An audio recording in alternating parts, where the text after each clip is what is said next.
अस्सलाम वालेकुम, welcome to my channel. आज की मेरी ये वीडियो एक सबक आमूज वीडियो है। वीडियो शुरू होने से पहले मेरे channel the house of stories को सब्सक्राइब करें और साथ ही बेल आइकन को दबाएं ताकि आपको आने वाली मेरी हर नई वीडियो का नोटिफिकेशन मिल सके। हासिले ज़िस्त।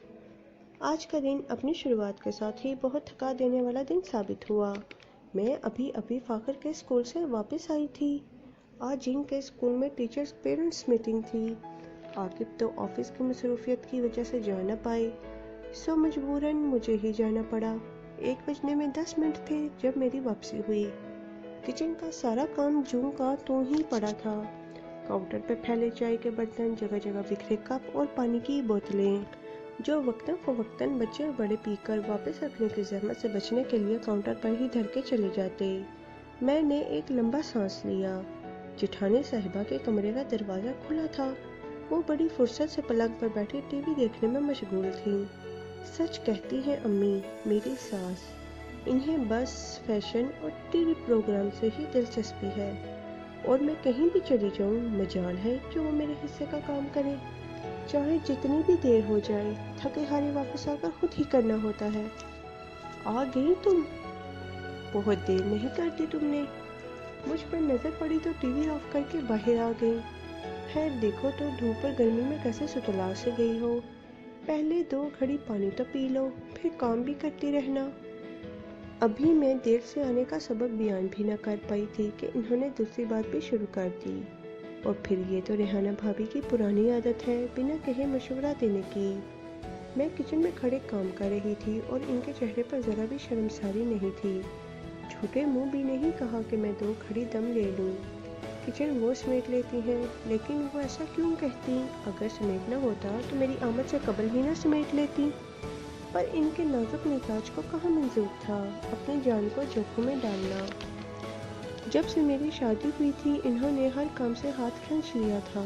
घर के मुत्तईद कामों के अलावा सास ससुर और देवर के जाती काम भी मैं ही निपटाया करती थी। वो एक वक्त का खाना बना ले तो वही काफ़ी होता। मेरी सास को कुछ साल पहले फालिज का अटैक हुआ था, जिसके बाद वो मुकम्मल तौर पर बिस्तर की होकर रह गई। ऐसे में इनकी देखभाल, परहेजी खाना और फिजियोथेरेपी की रोज़ाना प्रैक्टिस के लिए मैं कैसे वक्त निकालती थी वो मुझे ही पता था। ऊपर से भाभी के तंज, कैसी सूख के कांटा हो गई हो, ज़रा भी पहले जैसी रौनक नहीं रही। देखो तो आंखों के नीचे कैसे गहरे स्याह हल्के पड़ गए हैं तुम्हारे। भाभी की ये बातें सुनकर कभी कभी मुझसे भी आईने में अपनी सूरत नहीं देखी जाती। भाभी की कही बातें दिल जलाती थी। 2 स्कूल जाने वाले बच्चों, शोहर, सास ससुर, देवर और घर की जिम्मेदारियों ने मेरी तमाम तवानाइयां निचोड़कर मुझे अधमुआ सा कर दिया था। अब हर कोई रेहाना भाभी जैसा तो हो नहीं सकता, बेमुरवत और खुदगर्ज। अपने अलावा इन्हें कुछ नजर ही नहीं आता था। सच आयज़ा, इन घर के चक्करों में तुमने खुद को खपा दिया है। वो हर वक्त मुझे एहसास दिलाती या शायद खिलाफ करती। क्या मिलेगा तुम्हें इन फालतू लोगों के लिए खुद को गंवाकर? क्या पाया है तुमने मुफ्त की मुलाजिमा बनकर? वो मुंह बनाकर कहती। वो चली जाती और मैं देर तक उड़ती रहती। आखिर वो मुझे ये सब क्यों सुनाती हैं? खुद तो किसी काम को हाथ नहीं लगाती, ऊपर से मुझ पर भी तनकीद करती हैं। मैं अक्सर खुद से ही उलझ पड़ती। एक दिन मैंने अपने ड्रेसिंग टेबल की तरफ निगाह की। वो बहुत सुनी सुनी लगी, जबकि रेहाना भाभी की सिंगार मेज हर वक्त 16 सिंगार के तमाम लवाजमात से सजी मिलती, जिनका इस्तेमाल इनकी रोज़ाना रूटीन का हिस्सा था। वो खुद पर तवज्जो भी बहुत देती थी, इसलिए हर वक्त चमकती हुई नजर आती।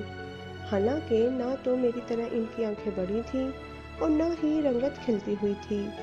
मैंने अपनी शक्ल देखी, मुरझाया चेहरा, फीकी रंगत और बुझी बुझी आंखें। मैंने आहिस्ता से अपने चेहरे पर उंगलियां फेरी।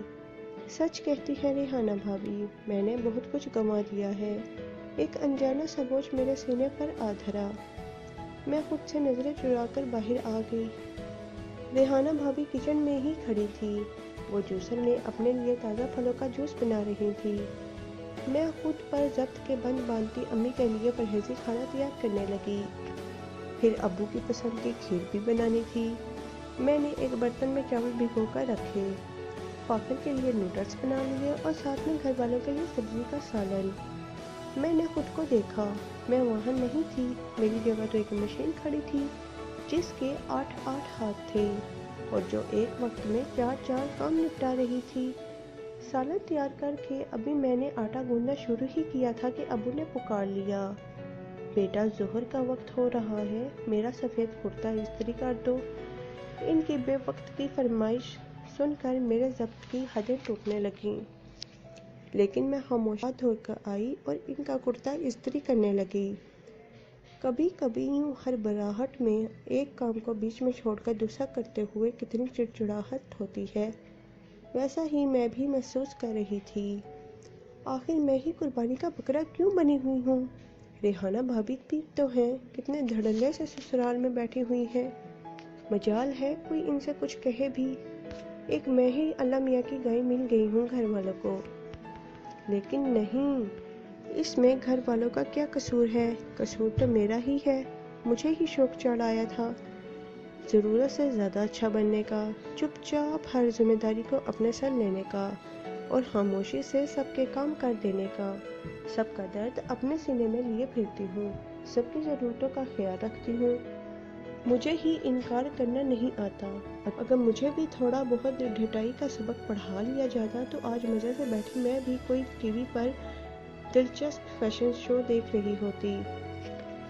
کرتا استری ہو گیا تھا، میں نے آنسوؤں کو اپنے اندر اتار کر استری کا پلگ نکالا۔ کچن کا کام نپٹاتے نپٹاتے دوپہر کے 3:30 بج چکے تھے۔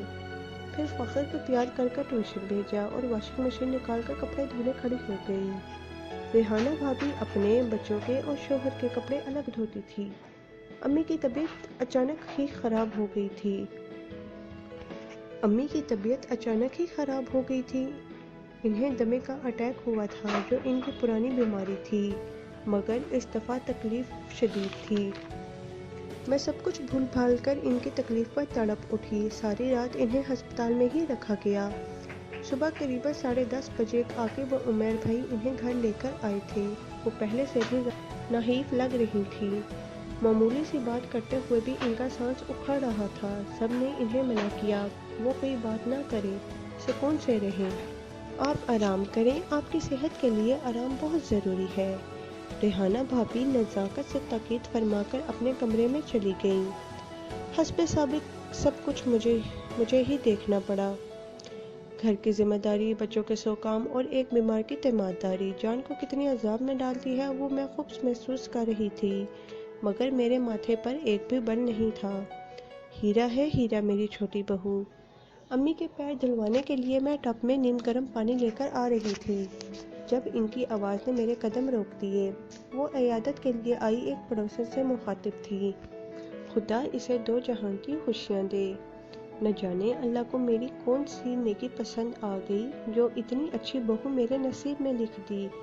ریحانہ سے تو میں کوئی امید ہی نہیں رکھ سکتی، اس قدر کاہل اور ڈھیٹ ہے کہ مت پوچھو۔ سمجھداری، متانت، فرما برداری، رکھ رکھاؤ اور اخلاق، کون سی خوبی ہے جو عائزہ میں نہیں ہے؟ اگر آج میری سگی بیٹی ہوتی تو شاید اتنا صبر اور حوصلہ اس میں بھی نہ ہوتا، شاید خدمت نہ کر پاتی جتنی عائزہ کر رہی ہے۔ بے اختیار میری آنکھوں میں آنسو آ گئے۔ جہاں امی کے لفظوں نے میرے مان و رتبے کو بڑھا دیا، وہیں اپنی جگہ میں شرمسار بھی ہو گئی، تھوڑی دیر کے لیے ہی سہی۔ ریحانہ بھابھی کی باتوں کی وجہ سے میرے ذہن میں بھی خناس بھر گیا تھا، جو کہ امی کی باتوں کے اثر سے زائل ہونے لگا۔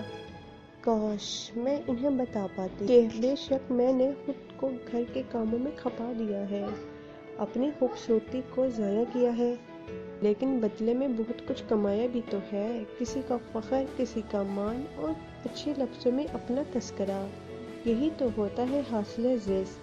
اگر آپ کو میری یہ ویڈیو اچھی لگی تو میری ویڈیو کو لائک کریں اور اپنے دوستوں کے ساتھ شیئر کریں۔